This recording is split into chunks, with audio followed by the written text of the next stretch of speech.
গতকাল বৃহস্পতিবার রাতে সামাজিক যোগাযোগ মাধ্যম এক্সে দেয়া এক পোস্টে ফরাসি রাষ্ট্রপতি এমানুয়েল ম্যাক্রো জানান, আগামী সেপ্টেম্বরে জাতিসংঘের সাধারণ অধিবেশনে প্যালেস্তিনকে রাষ্ট্র হিসেবে স্বীকৃতি দিবে তার দেশ। পোস্টে ম্যাক্রো আরও লেখেন, এই মুহূর্তে সবচেয়ে জরুরি হল গাজায় যুদ্ধের অবসান এবং সাধারণ মানুষের জীবন রক্ষা করা। ফ্রান্সের নাগরিকেরা মধ্যপ্রাচ্যে শান্তি চান। ফরাসি রাষ্ট্রপতি লেখেন, একই সঙ্গে হামাসকে নিরস্ত্র করতে হবে, নিরাপত্তা নিশ্চিত করে গাজাকে পুনর্গঠন করতে হবে, ফিলিস্তিন রাষ্ট্র গঠন করতে হবে, এই রাষ্ট্রে টিকে থাকার পরিবেশ নিশ্চিত করতে হবে। ঘনিষ্ঠ মিত্র দেশ ফ্রান্সের এমন পদক্ষেপের প্রতিক্রিয়া জানাতে গিয়ে এক্সে দেয়া এক পোস্টে ইসরায়েলের প্রধানমন্ত্রী বেনিয়ামিন নেতানিয়াহু বলেন, এমন পদক্ষেপ সন্ত্রাসবাদকে পুরস্কৃত করবে এবং আরেকটি ইরানি মদতপুষ্ট গোষ্ঠী তৈরির ঝুঁকি তৈরি করবে।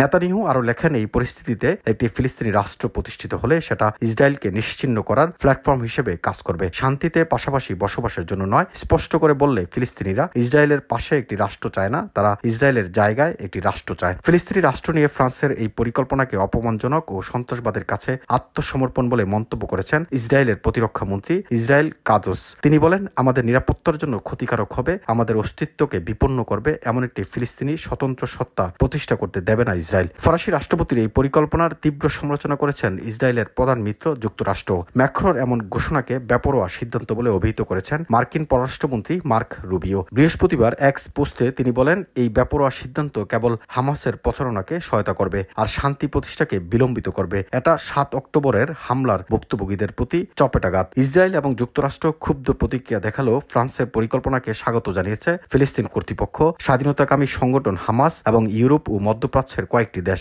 এক বিবৃতিতে হামাস বলছে, এমানুয়েল ম্যাক্রোর এই অঙ্গীকার আমাদের নির্যাতিত ফিলিস্তিনি জনগণের প্রতি ন্যায় বিচার প্রতিষ্ঠা ও তাদের আত্মনিয়ন্ত্রণের বৈধ অধিকারের প্রতি সমর্থনের ইতিবাচক পদক্ষেপ হিসেবে বিবেচিত হবে। শান্তিকামী সংগঠনটি আরও বলছে, আমরা বিশ্বের সব দেশকে, বিশেষ করে ইউরোপীয় দেশগুলোকে এবং যারা এখনো ফিলিস্তিন রাষ্ট্রকে আনুষ্ঠানিক স্বীকৃতি দেয়নি তাদেরকে ফ্রান্সের পদক্ষেপ অনুসরণ করার আহ্বান জানায়। এদিকে ফিলিস্তিন কর্তৃপক্ষের জ্যেষ্ঠ কর্মকর্তা হুসেইন আল শেখ ফ্রান্সের পরিকল্পনাকে স্বাগত জানিয়ে বলেন, এটি আন্তর্জাতিক আইনের প্রতি ফ্রান্সের অঙ্গীকার এবং সেই সঙ্গে ফিলিস্তিনি জনগণের আত্মনিয়ন্ত্রণের অধিকারও আমাদের স্বাধীন রাষ্ট্র প্রতিষ্ঠার প্রতি দেশটির সমর্থনের প্রতিফলন। ইতিমধ্যে ফিলিস্তিন রাষ্ট্রকে স্বীকৃতি দিয়েছে ইউরোপের দেশ স্পেন। এবার ম্যাক্রোর ঘোষণাকে স্বাগত জানিয়ে দেশটির প্রধানমন্ত্রী পেদ্রো সানচেজ বলেন, নেতানিয়াহু যা ধ্বংস করার চেষ্টা করছেন আমাদের একসঙ্গে তা রক্ষা করতে হবে, এক্ষেত্রে দ্বিরাষ্ট্রভিত্তিক সমাধান একমাত্র পন্থা। ম্যাক্রোর এই উদ্যোগকে ঐতিহাসিক সিদ্ধান্ত বলেছেন সৌদি আরবের পররাষ্ট্র মন্ত্রণালয়। এছাড়া এক বিবৃতিতে জর্ডানের পররাষ্ট্র মন্ত্রণালয়ের মুখপাত্র সুফিয়ান কুদা বলেন, এই পদক্ষেপ দ্বিরাষ্ট্রভিত্তিক সমাধান এবং